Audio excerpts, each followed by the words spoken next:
Understanding the phrase, grass on, in English. Hello everyone, and welcome to today's English learning video. Today, we're diving into the intriguing phrase, grass on. This phrase might sound a bit mysterious at first, but don't worry, by the end of this video, you'll have a clear understanding of what it means and how to use it in your daily conversations. Grass on is an idiomatic expression in English, often used in informal contexts.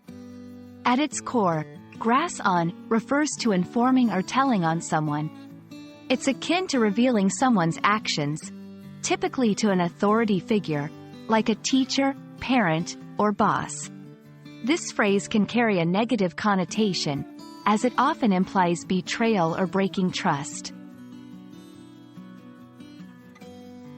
The origins of grass on are somewhat unclear, but it's believed to have roots in British English.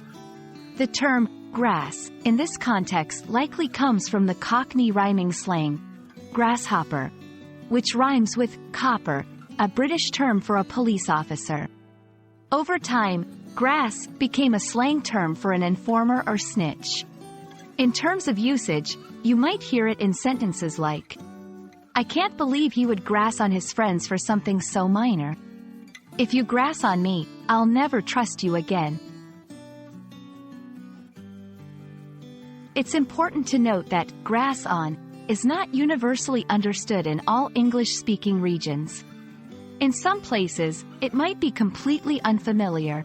Additionally, there are variations like snitch on or rat on, which carry similar meanings.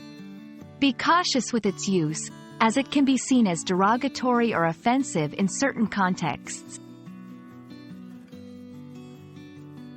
I hope this video has shed some light on the phrase, grass on.